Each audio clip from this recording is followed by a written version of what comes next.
ಸ್ನೇಹಿತರೆ, ಹಾಸಿಗೆ ಇದ್ದಷ್ಟು ಕಾಲ್ ಚಾಚಬೇಕು ಅನ್ನೋದು ಗಾದೆ ಮಾತು. ಆದ್ರೆ ತಲಬದಿ ದಳಪತಿ ವಿಜಯ್ ಸಿಎಂ ಕುರ್ಚಿ ಇರೋಕೆ ಹಾಸಿಗೆಗಿಂತ ಸ್ವಲ್ಪ ಜಾಸ್ತಿನೇ ಕಾಲನ್ನ ಚಾಚಿದ್ರ?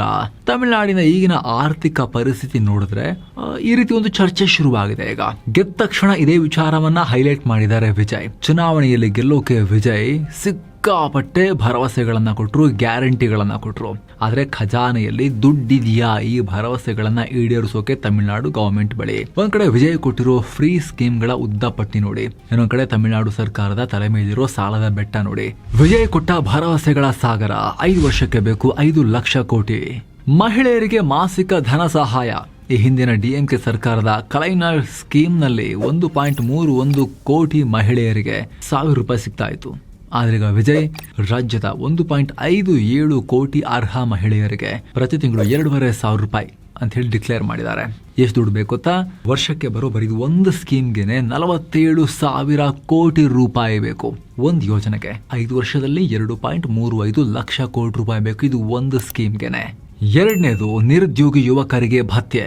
ಸರ್ಕಾರಿ ಸರ್ವೆಗಳ ಪ್ರಕಾರ ತಮಿಳುನಾಡಿನಲ್ಲಿ ಸದ್ಯ ಸುಮಾರು 10 ಲಕ್ಷ ನಿರುದ್ಯೋಗಿ ಯುವಕರಿದ್ದಾರೆ. ಪದವೀಧರರಿಗೆ ತಿಂಗಳಿಗೆ 4,000 ರೂಪಾಯಿ, ಡಿಪ್ಲೊಮಾ ಆದವರಿಗೆ 2,500 ರೂಪಾಯಿ ಕೊಟ್ರೆ ಸರ್ಕಾರಕ್ಕೆ ವರ್ಷಕ್ಕೆ ಕನಿಷ್ಠ 4,800 ಕೋಟಿ ರೂಪಾಯಿ ಬೇಕು.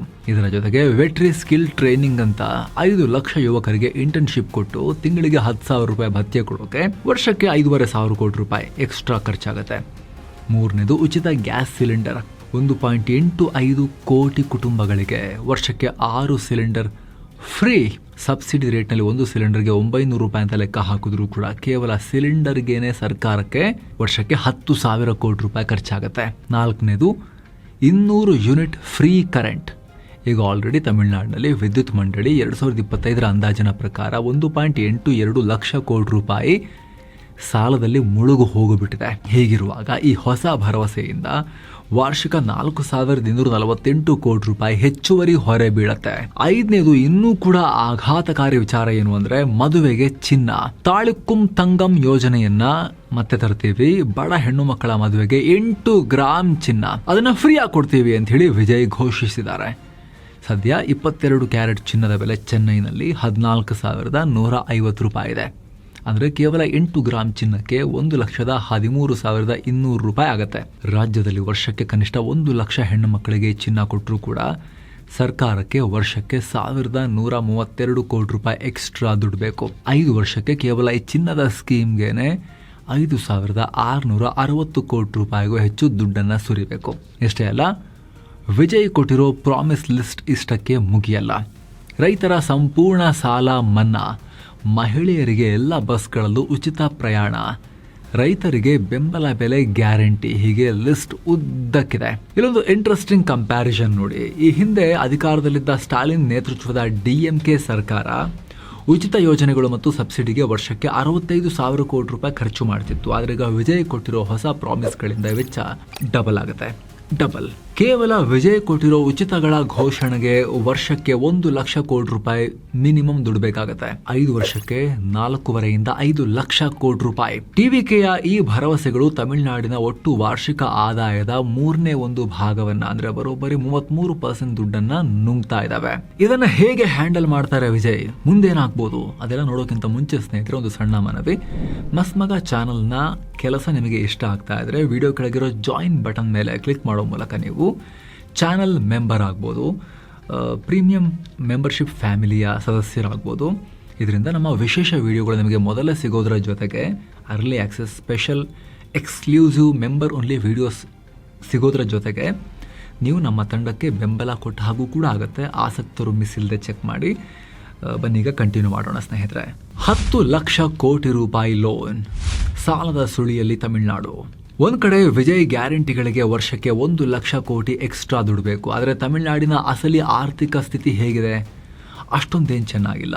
ತಮಿಳುನಾಡು ದೇಶದಲ್ಲೇ ಟಾಪ್ ಪರ್ಫಾರ್ಮಿಂಗ್ ಸ್ಟೇಟ್ ಹೌದು, ಆದರೆ ಸಾಲನೂ ಅದಕ್ಕೆ ತಕ್ಕಂತೆ ಹೆವಿನೇ ಮಾಡ್ಕೊಂಡಿದ್ದಾರೆ. ತಮಿಳುನಾಡು ಸರ್ಕಾರದ ಒಟ್ಟು ಬಜೆಟ್ ಗಾತ್ರ 4,39,000 ಕೋಟಿ ರೂಪಾಯಿ. ಇದರಲ್ಲಿ ಸರ್ಕಾರಕ್ಕೆ ಬರುವ ಆದಾಯ 3,31,000 ಕೋಟಿ ರೂಪಾಯಿ. ಆದರೆ ಸರ್ಕಾರ ಮಾಡ್ತಿರೋ ಖರ್ಚೆಷ್ಟು ಗೊತ್ತಾ? 3.73 ಲಕ್ಷ ಕೋಟಿ ರೂಪಾಯಿ. ಅಂದರೆ ಬರೋ ಆದಾಯಕ್ಕಿಂತ ಮಾಡ್ತಿರೋ ಖರ್ಚು ಬಹಳ ಜಾಸ್ತಿ ಇದೆ. ನಮ್ಮ ರಾಜ್ಯದಂತೆ ಇಲ್ಲೂ ಕೂಡ ಸರ್ಕಾರಿ ನೌಕರರ ಸಂಬಳ, ನಿವೃತ್ತರ ಪಿಂಚಣಿ, ಹಳೆ ಸಾಲದ ಬಡ್ಡಿ, ಇದಕ್ಕೇನೆ ಸರ್ಕಾರ ಬರೋಬ್ಬರಿ 2.02 ಲಕ್ಷ ಕೋಟಿ ರೂಪಾಯಿ ಸುರಿತಾ ಇದೆ. ಸರ್ಕಾರದ ಒಟ್ಟು ಆದಾಯದಲ್ಲಿ 61% ದುಡ್ಡು ಬರೀ ಇದಕ್ಕೇನೆ ಹೋಗುತ್ತೆ ಸರ್ಕಾರ ನಡೆಯಕ್ಕೆ. ಅದಾದಮೇಲೆ ಈಗ ಆಲ್ರೆಡಿ ಇರೋ ಉಚಿತ ಯೋಜನೆಗಳು ಮತ್ತು ಸಬ್ಸಿಡಿಗಳಿಗೆ 1.5 ಲಕ್ಷ ಕೋಟಿ ರೂಪಾಯಿ ಖರ್ಚಾಗ್ತಿದೆ. ಸೊ ಸಾಲ ಮಾಡಲೇಬೇಕು. ತಮಿಳುನಾಡಿನ ಒಟ್ಟು ಸಾಲ ಈಗ ಬರೋಬ್ಬರಿ 9.3 ಲಕ್ಷ ಕೋಟಿ ರೂಪಾಯಿ ರೀಚ್ ಆಗಿ ಹೋಗಿದೆ. ಇದು ದೇಶದಲ್ಲೇ ಅತಿ ಹೆಚ್ಚು ಸಾಲ.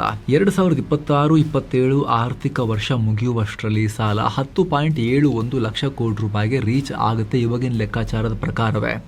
ರಾಜ್ಯದ ಒಟ್ಟು GDPಯಲ್ಲಿ 26% ಬರೀ ಸಾಲ. ವರ್ಷಕ್ಕೆ ಕಟ್ಟೋ ಬಡ್ಡಿನೇ ಸಾಲದ ಮೇಲೆ 70,000 ಕೋಟಿ ರೂಪಾಯಿಗೂ ಅಧಿಕ. ಅಂದರೆ ದಿನ ಬೆಳಗಾದರೆ ಸುಮಾರು 193 ಕೋಟಿ ರೂಪಾಯಿಯನ್ನು ಕೇವಲ ಬಡ್ಡಿ ಕಟ್ಟಕ್ಕೆ ಅಂತಲೇ ಎತ್ತಿಡಬೇಕು. ದುಡ್ಡಿಲ್ಲ ಅಂದರೆ ಹೊಸ ಸಾಲ ಮಾಡ್ಬೋದಲ್ವಾ ಅಂತ ನೀವು ಕೇಳ್ಬೋದು. ಅಲ್ಲಿಗೂ ಕೂಡ ನಿಯಮಗಳ ಬ್ರೇಕ್ ಇದೆ. RBIನ ಲಿಮಿಟೇಷನ್ಸ್ ಇದೆ. RBI ರೂಲ್ಸ್ ಪ್ರಕಾರ ವಿತ್ತೀಯ ಕೊರತೆ, ಫಿಸ್ಕಲ್ ಡೆಫಿಸಿಟ್ 3% ದಾಟಬಾರ್ದು. ತಮಿಳುನಾಡಿನ ವಿತ್ತೀಯ ಕೊರತೆ ಆಲ್ರೆಡಿ 1.06 ಲಕ್ಷ ಕೋಟಿ ರೂಪಾಯಿ ತಲುಪಿ ಆ 3% ಲಿಮಿಟ್ನ ಟಚ್ ಮಾಡಿ ಆಗಿದೆ. ಹೊಸದಾಗಿ ಬೇಕಾಬಿಟ್ಟಿ ಸಾಲ ತರಕ್ಕೆ ಕಷ್ಟ ಇದೆ, ದಾರಿ ಇಲ್ಲ. ಯೋಚನೆ ಮಾಡಿ, ಬರೋ ಆದಾಯ ಈಗ ಆಲ್ರೆಡಿ ಇರೋ ಖರ್ಚುಗಳಿಗೆ ಸಾಲ್ತಾ ಇಲ್ಲ. ಹೊಸ ಸಾಲ ಮಾಡೋಕ್ಕೂ ಲಿಮಿಟೇಷನ್ಸ್ ಮುಗಿದಿದೆ. ಹೀಗಿರುವಾಗ ವಿಜಯ್ ಭರವಸೆ ಕೊಟ್ಟಿರೋ ಆ ಎಕ್ಸ್ಟ್ರಾ 1 ಲಕ್ಷ ಕೋಟಿಯನ್ನು ಎಲ್ಲಿಂದ ತರ್ತಾರೆ? ವರ್ಷ ಬೆಲೆ ಏರಿಕೆಯಾಗುತ್ತೆ. 1 ಲಕ್ಷ ಕೋಟಿ, ನೆಕ್ಸ್ಟ್ ಇಯರ್ 1.25 ಲಕ್ಷ ಕೋಟಿ, ಅದ್ರ ನೆಕ್ಸ್ಟ್ ಇಯರ್ 1.5 ಲಕ್ಷ ಕೋಟಿ ರೂಪಾಯಿ. 3-4 ವರ್ಷ ಕಳೆಯುವಷ್ಟರಲ್ಲಿ ಇದೇ ಗ್ಯಾರಂಟಿಗಳಿಗೆ 1.5-2 ಲಕ್ಷ ಕೋಟಿ ರೂಪಾಯಿ ಬೇಕಾಗಬಹುದು. ಎಲ್ಲಿಂದ ತರ್ತಾರೆ? RBI shock. ತಮಿಳುನಾಡಿಗೆ ವಯಸ್ಸಾಗ್ತಿದೆ. ಬಹುಶಃ ತುಂಬಾ ಜನಕ್ಕೆ ಇದರ ಬಗ್ಗೆ ಅರಿವಿಲ್ಲ. ದೊಡ್ಡ ಟೈಮ್ ಬಾಂಬ್ ಇದು. 2026 ಹೊತ್ತಿಗೆ ತಮಿಳುನಾಡು ಏಜಿಂಗ್ ಪಾಪ್ಯುಲೇಷನ್ ಇರೋ ರಾಜ್ಯಗಳ ಪಟ್ಟಿಗೆ ಸೇರ್ತಾ ಇದೆ. ರಾಜ್ಯದ ಒಟ್ಟು ಜನಸಂಖ್ಯೆಯಲ್ಲಿ 60 ವರ್ಷ ದಾಟಿದ ವೃದ್ಧರ ಸಂಖ್ಯೆ 15% ಮೀರುತ್ತೆ. 2021ರಲ್ಲಿ 20.6ರಷ್ಟಿದ್ದ ವೃದ್ಧರ ಅವಲಂಬನೆ ಅನುಪಾತ 2036 ಹೊತ್ತಿಗೆ 32.7ಕ್ಕೆ ಜಿಗಿಯತ್ತೆ. ವಯಸ್ಸಾದವರು ದುಡಿಯೋರ ಮೇಲೆ ಡಿಪೆಂಡ್ ಆಗೋ ಪ್ರಮಾಣ. ಇದರಿಂದ ಆಗ ಅನಾಹುತ ಏನು? ತಮಿಳುನಾಡಿನ ಆರ್ಥಿಕತೆಗೆ ಡಬಲ್ ಶಾಕ್. ಒಂದು ಕಡೆ ವೃದ್ಧಾಪ್ಯ ವೇತನ, ಪಿಂಚಣಿ, ಮತ್ತೊಂದು ಕಡೆ ಆರೋಗ್ಯ ಸೇವೆಗಳ ಮೇಲಿನ ಹೊರೆ ಡಬಲ್ ಆಗುತ್ತೆ. ಮತ್ತೊಂದು ಕಡೆ ಟ್ಯಾಕ್ಸ್ ಕಟ್ಟೋ ಯುವ ಜನತೆಯ ಸಂಖ್ಯೆ ಕುಸಿಯತ್ತೆ.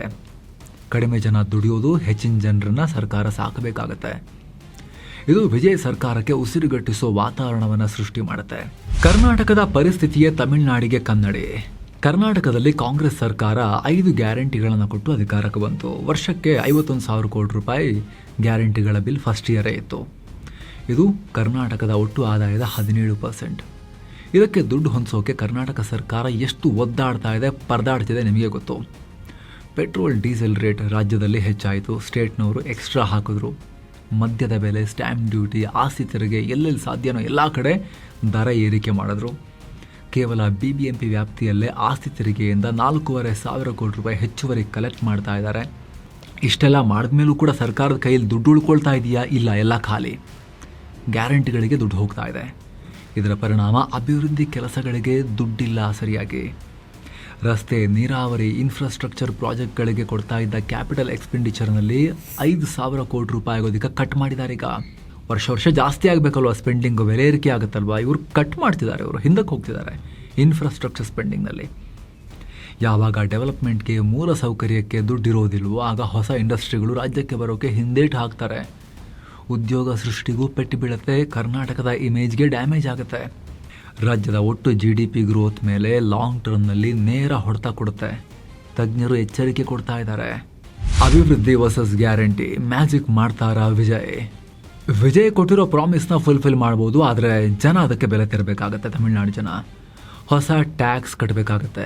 ಕ್ಯಾಪಿಟಲ್ ಎಕ್ಸ್ಪೆಂಡಿಚರ್, ಅಭಿವೃದ್ಧಿ ಕೆಲಸಗಳಿಗೆ ಕತ್ತರಿ ಹಾಕಬೇಕಾಗತ್ತೆ.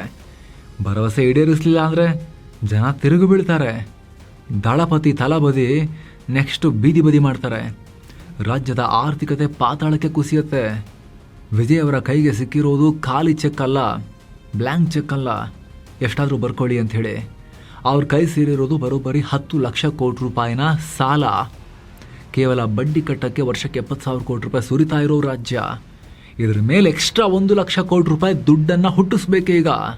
ಸಾಲ ಈಗ ಮಾಡ್ತಿರೋದು ಬಿಟ್ಟು ಎಕ್ಸ್ಟ್ರಾ ಇದನ್ನು ವಿಜಯ್ ಹೇಗೆ ಫೇಸ್ ಮಾಡ್ತಾರೆ ಅನ್ನೋದೇ ಈಗ ಇಡೀ ದೇಶ ಕುತೂಹಲದಿಂದ ನೋಡ್ತಿರೋ ವಿಚಾರ. ಸೇವಿಂಗ್ಸ್ ಅಕೌಂಟಲ್ಲಿ 600 ಕೋಟಿ ರೂಪಾಯಿ ಆಸ್ತಿಯಲ್ಲಿ 200 ಕೋಟಿ ರೂಪಾಯಿ ಸೇವಿಂಗ್ಸ್, FDನಲ್ಲ ಸೇವಿಂಗ್ಸ್ ಇಟ್ಕೊಂಡು ಮ್ಯಾನೇಜ್ ಮಾಡ್ತಿರೋ ವಿಜಯ್ ರಾಜ್ಯದ ಈ ಫಿನಾನ್ಸನ್ನು ಹೇಗೆ ಮ್ಯಾನೇಜ್ ಮಾಡ್ತಾರೆ ಅನ್ನೋದು ಈಗಿರುವಂಥ ಚಾಲೆಂಜ್. ಇದ್ರ ಬಗ್ಗೆ ನಿಮ್ಮ ಒಪಿನಿಯನ್ ಏನು, ಮಿಸ್ ಇಲ್ಲದೆ ಕಾಮೆಂಟ್ ಮಾಡಿ ತಿಳಿಸಿ, ನಿಮಗೆ ಏನಿಸುತ್ತೆ ಅಂಥೇಳಿ.